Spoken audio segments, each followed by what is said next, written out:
अस्सलाम वालेकुम व्यूअर्स, उम्मीद है आप सब खैरियत से होंगे। तो आज हम एनाटॉमी के बारे में पढ़ेंगे। ठीक है। आज का जो बेसिकली हम सब्जेक्ट स्टार्ट करने लगे हैं वो है basically human anatomy and physiology. ठीक है। तो सबसे पहले आज हम टॉपिक बेसिकली डिस्कस करेंगे वो है एनाटॉमी। ठीक है। और ये जो टॉपिक है ये तमाम तरह के जो भी पैरामेडिक कोर्सेज हैं, जैसे इसके अंदर डिस्पेंसर आ जाता है, ओटी टेक्नीशियन आ जाता है, एलएचवी आ जाता है, तो इस तरह के जो डिफरेंट कोर्सेज हैं और उनका ये सब्जेक्ट बेसिकली कंपल्सरी है। तो उम्मीद है इन सारे स्टूडेंट्स के लिए बहुत बेनिफिशियल साबित होगा। ठीक है। तो अगर अभी तक आपने मेरा चैनल सब्सक्राइब नहीं किया तो काइंडली मेरा चैनल सब्सक्राइब कर दें और लाइक करें और कमेंट करें। और अगर आपको कोई क्वेश्चन है तो आप कमेंट में ज़रूर पूछिएगा और अपना रिस्पांस लास्ट में दीजिएगा। ठीक है। तो चलते हैं आज अपने टॉपिक की तरफ जो है बेसिकली एनाटॉमी। ठीक है। सो जो बेसिकली कंटेंट है जो आज बेसिकली हम इस वीडियो के अंदर डिस्कस करेंगे। ठीक है। तो बेसिकली हम एनाटॉमी को उसका इंट्रोडक्शन देखते हैं, उसकी डेफिनेशन देखेंगे, उसकी टाइप्स देखेंगे, उनकी थोड़ी एक्सप्लेनेशन देखेंगे। ठीक है। और फिर हम उसकी समरी देखेंगे। ठीक है। मैं आपको सारा जो है 2 मिनट्स में मैं आपको सारा टॉपिक समराइज़ कर दूंगी और उम्मीद है ये सारा आपके लिए बेनिफिशियल होगा। ठीक है। जैसे फॉर एग्जांपल जैसे पैरामेडिक कोर्सेज हैं। ठीक है। तो जो भी सारे स्टूडेंट्स हैं उनके जैसे पेपर्स हैं मार्च में। ठीक है। तो उनके लिए ये बहुत जो है वो बेनिफिशियल है। ठीक है। बहुत हेल्पफुल साबित होगा। और अगर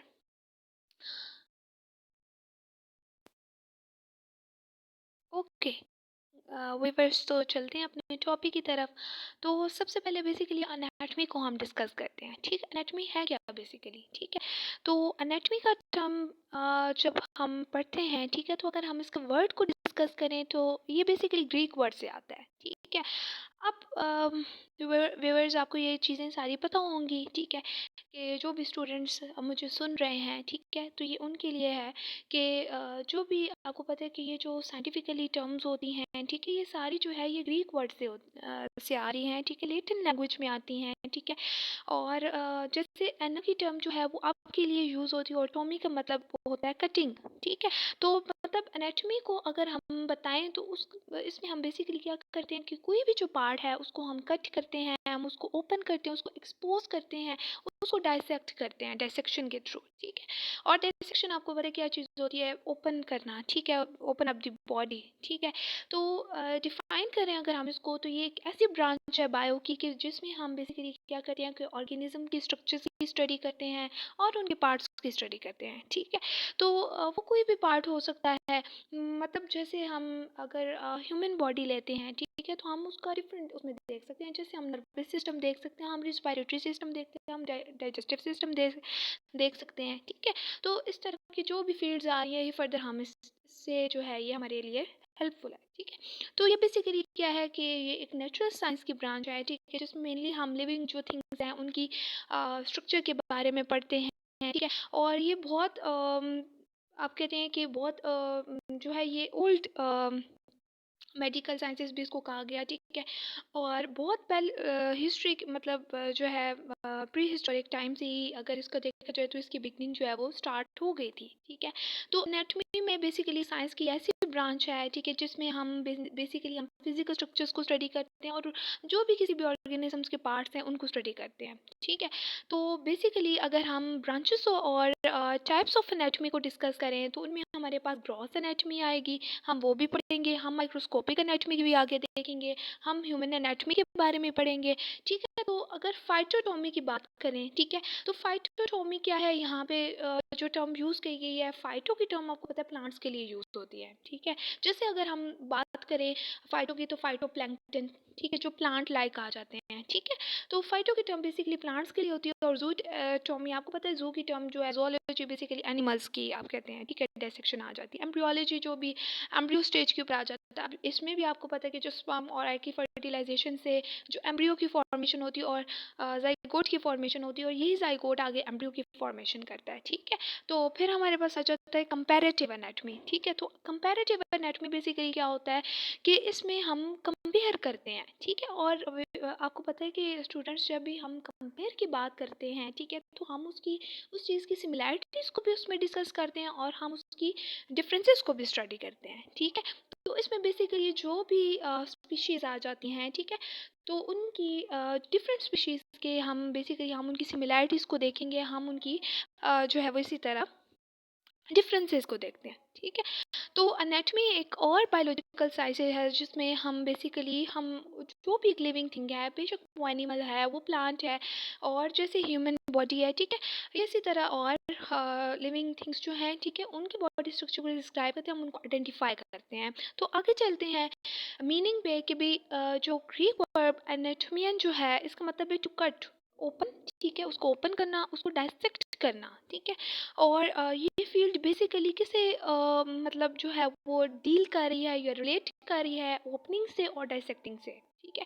और इसमें हम हर बॉडी को उसके डिफरेंट इंडिविजुअल पार्ट्स में हम उसको देखते हैं और उसकी डिस्क्रिप्शन भी देखते हैं। तो एनाटॉमी बेसिकली क्या है कि हम बॉडी के स्ट्रक्चर्स को स्टडी करते हैं, ठीक है। जैसे एन का मतलब है अप और टोमी का मतलब है कटिंग। तो इसका मतलब है कि हम जो भी पार्ट है, ठीक है, जो कट हुआ है, जो उसको डायसेक्ट किया है, तो उसको हम स्टडी करेंगे। उम्मीद है यहाँ तक आपको समझ आ गई होगी, ठीक है। तो आगे चलते हैं। सो our next point is types of anatomy, ठीक है। ये अभी हमने पीछे इंट्रो भी पढ़ लिया, हमने डेफिनेशन भी बहुत अच्छे से एनाटॉमी को हमने जो है वो एक्सप्लेन कर लिया। तो अब हम चलते हैं एनाटॉमी की टाइप्स में, जिसमें हमारे पास ग्रॉस एनाटॉमी आ जाती है। और जो ग्रॉस एनाटॉमी है विवर्स जो है बेसिकली ये आगे फर्दर डिवाइड हुई है जिनमें सरफेस एनाटॉमी। अब सरफेस एनाटॉमी क्या है? सरफेस से पता चल रहा है, जो किसी सतह पे आ जाती है, जैसे कोई भी एक्सटर्नल बॉडीज में आ जाएगी, ठीक है। मतलब जो एक्सटर्नल हम जैसे फॉर एग्जांपल स्किन की स्टडीज में आ जाएगी, स्किन जो एक्सटर्नल आपको नज़र आ रहा है, ठीक है, जो बाहर की तरफ है। रीजनल एनाटॉमी है। रीजनल एनाटॉमी नाम से पता चल रहा है रीजन। तो रीजन क्या है कि किसी स्पेसिफिक एरिया की बात हो रही है, तो इसमें बॉडी के हम स्पेसिफिक रीजन्स को देखते हैं। और इसी तरह सिस्टमैटिक एनाटॉमी आ जाएगी, ठीक है। तो इसमें हमारे पास सिस्टमेटिक मतलब जो भी ऑर्गन सिस्टम्स आ जाएंगे, मतलब जो भी इसमें आपकी बॉडी के अंदर फॉर एग्जांपल जैसे ह्यूमन बॉडी में जो जो सिस्टम्स हैं, जैसे मैंने आगे भी आपको बताया, जैसे नर्वस सिस्टम है, जैसे रिस्पायरेटरी है, जैसे डाइजेस्टिव है, ठीक है। तो ये सारी चीज़ें, जैसे रिप्रोडक्टिव सिस्टम है, तो ये सारी चीज़ें उसके अंदर आ जाती है। और वो सिस्टम बेसिकली जैसे फॉर एग्जांपल नर्वस सिस्टम है, तो नर्वस सिस्टम किन चीज़ों से बनता है आपको पता है? उसमें ब्रेन आ रहा है, उसमें स्पाइनल कॉर्ड आ जाते हैं, ठीक है। तो मेनली उसको जो बना रहे हैं। तो एनाटॉमी को फर्दर इसी तरह डिवाइड करते हैं ग्रॉस एनाटॉमी में। ग्रॉस एनाटॉमी पे को हम मैक्रोस्कोपिक एनाटॉमी भी कह सकते हैं, ठीक है। मैक्रोस्कोपिक से आपको पता चल रहा है कि इसको हम आम आंख से जो है वो देख सकते हैं, ठीक है। और एक है माइक्रोस्कोपिक। तो माइक्रोस्कोपिक भी आपको पता चल रहा है कि जो बहुत ही स्मॉल है, जिनको हम आम आंख से नज़र नहीं हम नहीं देख सकते, हम नेक्ड आई से उसको, वो हमारे लिए विजिबल नहीं है, ठीक है। तो हम उसको उसके लिए माइक्रोस्कोप को यूज़ करेंगे, ठीक है। बहुत ही माइन्यूट स्ट्रक्चर है, बहुत ही छोटे छोटे हैं, जिनको हम नहीं देख सकते, जैसे सेल्स हैं, जैसे टिश्यूज़ हैं, ठीक है। तो आपको पता है इसमें अब माइक्रोस्कोपिक एनाटॉमी में भी कुछ चीज़ें आ जाती हैं, जैसे हिस्टोलॉजी है। हिस्टोलॉजी आपको पता है कि टिश्यूज़ की स्टडी को कहते हैं, ठीक है। और और टिश्यूज़ भी आपको पता है क्या होते हैं कि जब जो भी सेल का ग्रुप है वो बेसिकली क्या कहलाता है, टिश्यू बनाते हैं। साइटोलॉजी, साइटोलॉजी में क्या है कि सेल्स की स्टडी आ जाती है। तो उसके बाद आगे चलते हैं, ठीक है। तो उसमें हम डिफरेंट मेथड्स को डिस्कस करते हैं, ठीक है। तो उसके अलावा व्यूअर्स इसके अंदर आ जाते हैं कि ये जो सारे मेथड्स हैं, इनमें हम मतलब एनिमल्स को भी एक्सामाइन कर सकते हैं, उनको डायसेक्ट करके, ठीक है। और उसके अलावा इसमें कैटेवर्स आ जाते हैं। कैटेवर्स का मतलब क्या होता है कि टू फॉल, मतलब जो डेड ह्यूमन बॉडीज़ आ जाती हैं, ठीक है। और इनको बेसिकली ये यूज़फुल है, जैसे हम पोस्टमार्टम इसके अंदर आ जाता है। और इसमें हम बेसिकली रीजंस वगैरह को देखने के लिए, या कोई भी फॉर एग्जांपल कोई भी जैसे बैटल है, ठीक है, तो उसमें जो भी सोल्जर जो है वो कोई शहीद हुआ है, ठीक है। तो इसी तरह वो डेड बॉडी हम यूज़ कर लेते हैं, ठीक है। तो ये सारी चीज़ें उसके अंदर आ जाती हैं। फिर हमारे पास आ जाता है एनाटॉमी, ठीक है। अब एनाटॉमी जो है उसको एनाटॉमिकल पैथोलॉजी के साथ कंफ्यूज जो है वो नहीं करना। वो कह रही है कि जो एनाटॉमिकल पैथोलॉजी है उसको हम मॉर्बिड एनाटॉमी भी कहते हैं और हिस्टोपैथोलॉजी भी कहते हैं।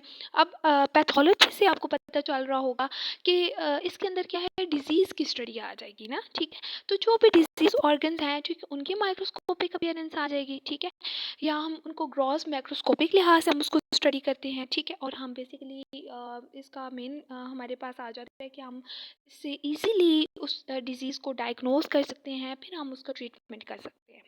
ठीक हो गया।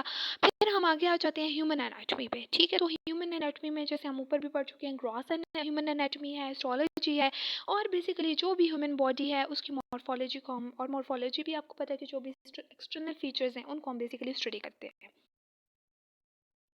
होप सो यहाँ तक आपको समझ आ गई होगी। ओके, आगे चलते हैं। तो हमारे पास आ जाता है ह्यूमन एनाटॉमी और फिजियोलॉजी आपको पता है जो भी उसकी फंक्शनिंग आ जाएगी, ठीक है, और बायोकेमिस्ट्री मतलब हम जो भी लाइफ के लिए जो इंपॉर्टेंट कंपाउंड्स हैं जिनसे बेसिकली बन रही है, ठीक है, जिसमें मतलब कार्बोहाइड्रेट हैं, जैसे लिपिड्स हैं, ठीक है, इन सारे प्रोटीन्स हैं, इन सब की मतलब जो है वो स्टडी आ जाती है। तो इसी तरह अगर देखा जाए तो जो भी मतलब मेडिकल स्टूडेंट्स होते हैं उन सारों को ये सारी चीज़ें जो है वो पता होनी चाहिए, ठीक है, जैसे सर्जन आ जाते हैं, ये सारी उन उस फील्ड से जो है वो रिलेटेड आ जाएंगी, ठीक है। अच्छा, आगे आ जाते हैं। तो जैसे कि हमारा सब्जेक्ट जो है वो ह्यूमन एनाटॉमी जो है वो कुछ मतलब आपको पता है कि मतलब कुछ स्ट्रक्चर्स ऐसे हैं जो ह्यूमन ऑर्गेनिज्म बना रहे हैं। अब आपको पता है कि जो ऑर्गन है जो हमारी बॉडी के अंदर प्रेजेंट है और वो स्पेसिफिक फंक्शन परफॉर्म कर रहा है, ठीक है। तो अगर हम डिफरेंट पॉइंट ऑफ व्यू से देखें तो दो तरह के मेथड से हम उसको स्टडी कर सकते हैं। कुछ स्ट्रक्चर्स ऐसे हैं जिनको हम सेपरेट तौर पे हम सिर्फ स्टडी करेंगे, ठीक है, तो वो सिस्टमैटिक एनाटॉमी मतलब एक स्पेसिफिक ऑर्गन को हम देखेंगे, स्पेसिफिक पार्ट को देखेंगे। और दूसरी तरफ ऐसा है कि जो ऑर्गन और टिश्यूज़ हैं, ठीक है, जो एक दूसरे से रिलेट कर रहे हैं, ठीक है, तो उनको जब हम मतलब स्टडी करेंगे तो वो हमारे पास आ जाएगा टोपोग्राफिकल या रीजनल एनाटॉमी मतलब एक स्पेसिफिक रीजन को स्टडी करेंगे, ठीक हो गया। अच्छा, उसके अलावा हमारे पास आ जाता है और इसमें जो कंपैरेटिव एनाटॉमी का थोड़ा बहुत बताया गया लास्ट पैराग्राफ में, और उसमें यही सारी चीज़ें बताई गई हैं कि इनका जो है ना कंपैरेटिव एनाटॉमी जैसे मैंने पीछे भी आपको जो है वो डिस्क्राइब किया है, ठीक है। तो इसमें बेसिकली जैसे हमने बताया कि इसमें डिफरेंट स्पीशीज़ की हम मतलब उसको उसके डिफरेंसेस भी देखते हैं, हम उसकी सिमिलैरिटीज़ भी देखते हैं। तो इसका काम सारा ये हेल्पफुल होती है एवोल्यूशन के प्रोसेस के लिए आ जाती है। अब एवोल्यूशन भी आपको पता है कि जो टाइम टू टाइम चेंजेस आ रहे होते हैं, जो भी एडेप्टेशंस आ रही हैं, ठीक है। तो ये यहाँ तक हमारी ये सारा क्लासिफिकेशन ख़त्म हो गई, और इसमें एक लास्ट पॉइंट रह गया छोटा सा, उसको हम डिस्कस कर लेते हैं, जो है सुपरफिशियल एनाटॉमी, ठीक है। अब सुपरफिशियल एनाटॉमी जो है ये भी बहुत इंपॉर्टेंट है एनाटॉमी के अंदर इसको देखा जाए, ठीक है। तो जो सुपरफिशियल एनाटॉमी है, ठीक है, इसमें हम बेसिकली क्या करते हैं कि जो भी पार्ट मतलब बेसिकली जो एक्सपोज होता है, ठीक है, जो हम मतलब बॉडी के सरफेस से हमें नज़र आ रहा होता है सुपरफिशियल है ना, ठीक है। तो जैसे फॉर एग्जांपल इसमें हम एक एग्जांपल मैं आपको देती हूँ, जैसे है कि skin is superficial to bones मतलब बोन्स जो है वो डीप में आपको आपको पता आ जाती है, और ऊपर आपकी स्किन, तो स्किन जो है वो क्या होती है सुपरफिशियल है, जो मतलब एक्सटर्नल आ जाएगी, ठीक है। तो इसी तरह जो ये स्टूडेंट्स आपको बहुत हेल्पफुल होगी आगे, जो हम डिफरेंट नेक्स्ट लेक्चर में कुछ ब्रांचेस पे दूंगी, ठीक है, और कुछ हम एनाटॉमिकल टर्म्स पढ़ेंगे वो जो बहुत इंपॉर्टेंट हैं, ठीक है, कुछ बोन्स टर्मिनोलॉजीज हैं, ठीक है, और बाकी हम ये जो सारे सिस्टम्स हैं जैसे लिम्फेटिक सिस्टम है या नर्वस सिस्टम, तो ये सारी जो बुक है उसको हम इसी तरह डिटेल में जो है वो आगे पढ़ेंगे, ठीक है। तो उसके अलावा यहाँ तक आपका आज का जो लेक्चर है वो बेसिकली ख़त्म होता है, ठीक है। तो दुआओं में याद रखिएगा, और अगर अभी तक आपने मेरा चैनल सब्सक्राइब नहीं किया तो काइंडली सब्सक्राइब करिएगा, वीडियो को मुकम्मल देखिएगा। उम्मीद है आपको लेक्चर अच्छा लगा होगा, और थैंक यू सो मच। और कोई भी क्वेश्चन है तो आप कमेंट में पूछ सकते हैं।